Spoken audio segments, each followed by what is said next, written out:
పెళ్ళైనా పండగైనా వేడుక ఏదైనా పట్టు చీరల ప్రత్యేక వేదిక వారాహి సిల్క్స్.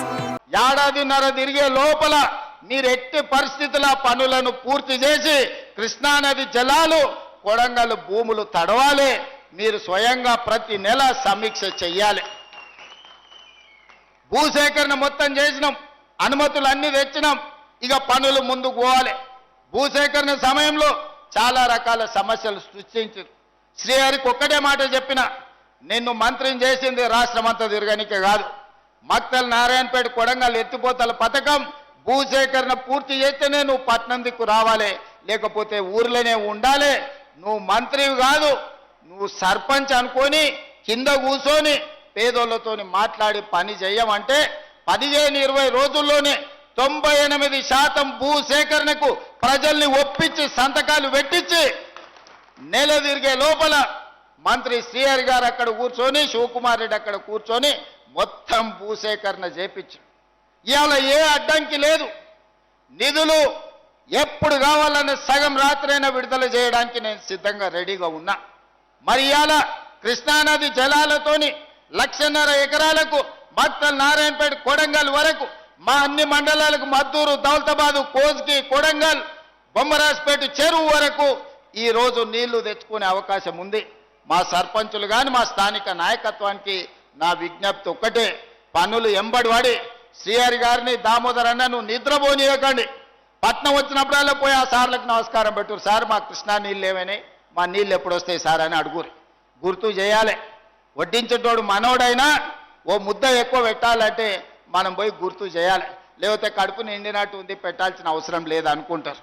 అదేవిధంగా కృష్ణా వికారాబాదు రైల్వే లైన్ మీకందరికీ తెలిసి ఎన్నేళ్ళ నుంచి రైలు సప్పుడు ఇనుడే కానీ రైలును చూసిన పాపాన బోలే.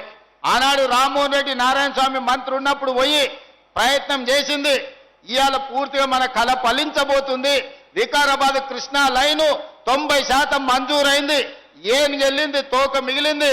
రాబోయే 2 నెలల ఆ తోక కూడా బయటికి గుంజి వికారాబాద్ కృష్ణా రైల్వే లైన్ మనం తెస్తాం. అదేవిధంగా ఈ ప్రాంతంలో అపారమైన సున్నపు గనులు ఉన్నాయి, పరిశ్రమలేమో కర్ణాటకలో ఉన్నాయి. లారీలేమో రోజు మన రోడ్ల మీద పోతే మన రోడ్లు పాడు చేస్తాయి, మన పిల్లలకు ఉద్యోగాలు రాలే. అందుకే ఈరోజు మనం టేకులకోడు ప్రాంతంలో పెద్ద ఎత్తున సిమెంటు పరిశ్రమకు అన్ని అనుమతులు ఇచ్చినాం. రాబోయే 6 నెలల సిమెంటు పరిశ్రమ నిర్మాణం జరిగితే మన చదువుకున్న పిల్లలందరికీ ఉద్యోగ ఉపాధి అవకాశాలు ఈరోజు పూర్తి చేసుకోబోతున్నాం. అదేవిధంగా మనం బడికి పోవాలంటేనే తాండూరు పోవాలి, కానీ ఇవాళ medical college, engineering college, degree college, polytechnic college, ఐటీఐలో, అదేవిధంగా సైనిక్ స్కూళ్ళ నుంచి మొదలు పెడితే అన్ని 220 ఎకరాల లగచర్ల ప్రాంతంలో ఒక ఎడ్యుకేషనల్ హబ్. హైదరాబాద్ వాళ్ళు కూడా మెడిసిన్ చదవాలంటే కొడంగల్కి వచ్చేటట్టు.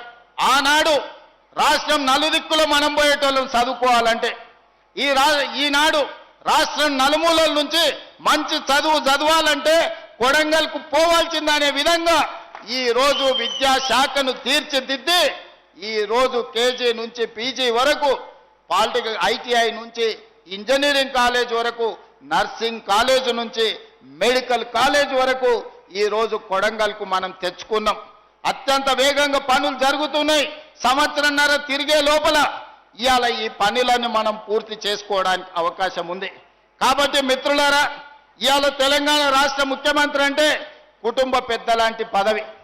చిన్న వయసులోనే పెద్ద బాధ్యత నా భుజాల మీద పెట్టింది ప్రజలు, అదేవిధంగా మా నాయకులందరూ కలిసి.